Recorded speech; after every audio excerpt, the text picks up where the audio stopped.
प्यारे दोस्तों, एक मुसलमान को कैसे चुकाना पड़ा परिंदे से मोहब्बत करने की सजा।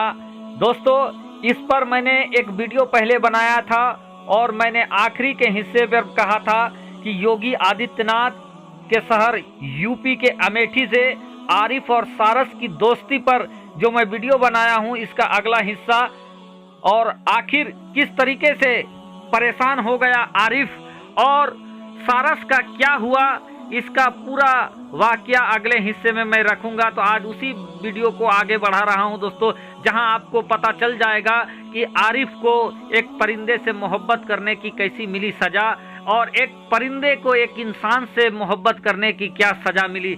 आज का वीडियो वही है दोस्तों, सारस पक्षी और मुस्लिम नौजवान की मोहब्बत का दर्दनाक अंजाम।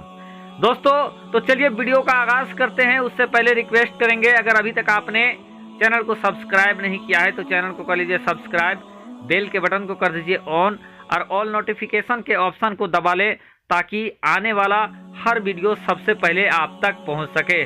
दोस्तों, सारस पक्षी जो इस समय दुनिया भर में वायरल चल रहा है, वजह यह है कि एक मुस्लिम नौजवान आरिफ के साथ ऐसी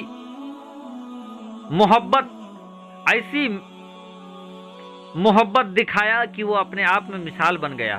दोस्तों, पिछला वीडियो जहां तक मैंने छोड़ा था, आपको बताया कि एक दिन एक इंसान खेत में काम कर रहा था कि उसको एक सारस पक्षी तड़पता हुआ मिलता है, उसके पैर टूट गए थे।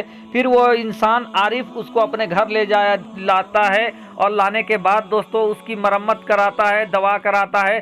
दवा करने के बाद और उसकी मेहनत और खिदमत की वजह से वो परिंदा धीरे धीरे ठीक हो जाता है और जो पैर टूट चुका था उसी पैर पे चलने लायक हो जाता है। और इस दौरान वो परिंदा और आरिफ के बीच इतना मोहब्बत पैदा हो जाता है कि दोनों एक दूसरे के बिना रहना गवारा नहीं करते हैं। अगर परिंदा उड़ के कहीं जाता भी है तो जैसे ही भूख लगती है वो परिंदा आरिफ के पास चला आता था और आने के बाद दोस्तों उसी की थाली में बैठ के खाता था। बहरकैफ उसके वीडियोस वायरल हुए दोस्तों, लोगों ने इंटरव्यू लिया और एक दिन ऐसा आता है कि उत्तर प्रदेश का बड़ा नेता जिसको अखिलेश यादव के नाम से दुनिया जानती है, वो उनके साथ मिलने के लिए एक दिन आते हैं, फ़ोटो खिंचवाते हैं। उसके बाद फ़ोटो वायरल होता है और उस दिन से मानो दोस्तों आरिफ और सारस के बीच की दोस्ती को ग्रहण लग जाती है। जैसे ही अखिलेश यादव वहाँ से जाते हैं दोस्तों कि उसके बाद उत्तर प्रदेश फॉरेस्ट डिपार्टमेंट के लोग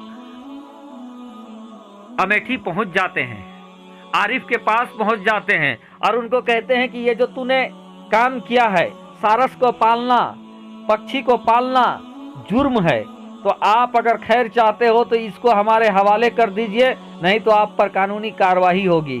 अब क्या था, वो इंसान हैरान था कि अगर सारस को वो अपने घर नहीं लाता तो कोई कुत्ता मार देता उसको या कोई जानवर खा जाता, लेकिन उसने इस पक्षी को घर में लाकर इसकी जान बचाई, खिदमत किया और अब ये इतना घुल मिल गया, इसका दोस्त बन गया है। लेकिन जिस खिदमत के बदले आरिफ को सम्मान मिलना चाहिए, पुरस्कार मिलना चाहिए, उसी खिदमत के बदले अब इसको हथकड़ी भी लग सकता है। तो ऐसे में दोस्तों सोचने समझने के बाद आंखों में आंसू आ गए और दर्द भरी आवाज़ में न चाहते हुए आरिफ को सारस फॉरेस्ट डिपार्टमेंट के हवाले कर देना पड़ा।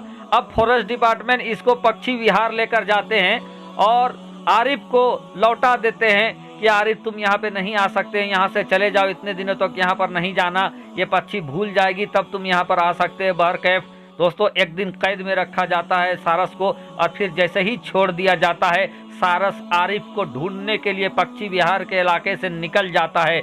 इधर उधर पैर मारते मारते जब वो थक जाता है, एक गांव में गिरता है। गिरना था जमीन पर कि उसको कुत्ते घेर लेते हैं, कुत्ते वगैरह घेर कर उसको मार ही डालते कि इतने में एक भला नौजवान आ जाता है और उसको अपनी जान में खेलकर बचा कर ले जाता है। और दोस्तों जब इस बात की खबर आरिफ को चलती है तो आरिफ भागा भागा अपने घर से निकलता है कि उस अपने दोस्त से मिलेगा, लेकिन आरिफ सारस से मिलता इससे पहले किसी ने फॉरेस्ट डिपार्टमेंट को इसकी इत्तला दे दिया और फिर क्या था दोस्तों, फॉरेस्ट डिपार्टमेंट वाला आते हैं और सारस को अपने साथ ले जाते हैं। और इस बार दोस्तों पक्षी बिहार में नहीं छोड़ते हैं, बल्कि इस बार उसको कानपुर भेजा देते हैं। और कानपुर में दोस्तों चिड़िया खाना में जाकर सारस को कैद कर दिया जाता है। जो सारस आरिफ के साथ खुले आसमान में रहा करता था, आज़ादी के साथ रहा करता था, उसी सारस को पक्षी कानपुर चिड़ियाखाना में ले जाकर कैद कर दिया जाता है। 15 दिनों का क्वारंटाइन कर दिया जाता है। और अब ये सारस भी सही से खाना पीना नहीं करने लगता है, दुबला पतला हो जाता है। इधर आरिफ के भी आंखों के नींद उड़ चुके थे, आरिफ भी बेकरार हो गया था, ये भी खाना पीना छोड़ चुका था। लेकिन दोस्तों जब इस बात की खबर उसी नेता को पड़ा, अखिलेश यादव को पड़ा, तो अखिलेश यादव ने ये ठाना कि किसी भी तरीके से मुझे सारस और आरिफ को है मिलाना। फिर क्या था, आरिफ को बुलाकर अखिलेश यादव कानपुर के चिड़ियाघर ले जाते हैं। चिड़ियाघर वालों को जैसे पता चला कि आरिफ मिलने आया है, चिड़ियाघर वाले कहते हैं कि यहाँ तो आप घूम सकते हो, लेकिन सारस के पास आप नहीं जा सकते हो, सारस क्वारंटीन है। हाँ, आपको हम लोग टीवी में दिखा देंगे। फिर क्या था दोस्तों, सीसीटीवी में उनको दिखाया जाता है। इधर दोस्तों आरिफ जब देखता है कि सारस पक्षी पतला दुबला हो गया है, लड़खड़ा रहा है, उसके आंखों में भी आंसू आ जाते हैं, लेकिन दोस्तों उसकी कोई सुनने वाला नहीं था। संतोष ये थी कि उन्होंने अपने दोस्त को देखा है। इधर घर पहुंचते हैं दोस्तों, और इधर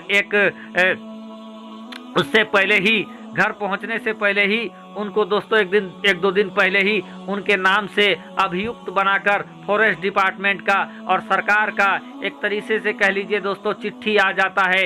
एफआईआर केस का एक वारंट कह लीजिए वो आ जाता है, जिसपे उनको बुलाया जाता है कि आपके ऊपर मुकदमा जो दर्ज हो गया है और अब आपको ये सफाई देना पड़ेगा कि आपने पक्षी को क्यों पाला, आपने पक्षी को क्यों आपने खाना खिलाया। हालांकि दोस्तों हमने देखा है कि बड़े बड़े नेताओं ने भी अपने घर में पक्षी पाल रखे हैं, मोर पाल रखे हैं, उनको खाना दाना सब खिलाते हैं। लेकिन दोस्तों वो बड़े लोगों की बात है। अभी जो आरिफ ने एक सारस की जान बचाई, खाना खिलाया, अब उसके लिए आरिफ के ऊपर दोस्तों अब मुकदमाबाजी हो रहा है। हो सकता है आने वाले वक्त में आरिफ को जेल भी जाना पड़े। आरिफ इधर अपने दोस्त से बिछड़कर हैरान परेशान है, और इधर दोस्तों सरकारी कार्रवाई से भी अब आरिफ हलकान हो चुका है। क्या दोस्तों सरकार जो कर रही है, डिपार्टमेंट जो कर रही है वो सही है, या सरकार और फॉरेस्ट डिपार्टमेंट को आरिफ के साथ नरमी अख्तियार करना चाहिए? उनको एक पक्षी, उत्तर प्रदेश के राजकीय पक्षी का जान बचाने के लिए उनको सम्मान देना चाहिए। आपको क्या कुछ लगता है दोस्तों, कमेंट के जरिए हमें जरूर बताएं। दोस्तों आपको बता दें कि सारस उत्तर प्रदेश का राजकीय पक्षी है और इसको ना पाला जा सकता है, ना खाना खिलाया जा सकता है। लेकिन मानवता ये कहती थी दोस्तों कि आरिफ ने जो काम किया है जान बचाकर, वो बड़ा उच्च काम किया है, सम्मान मिलना।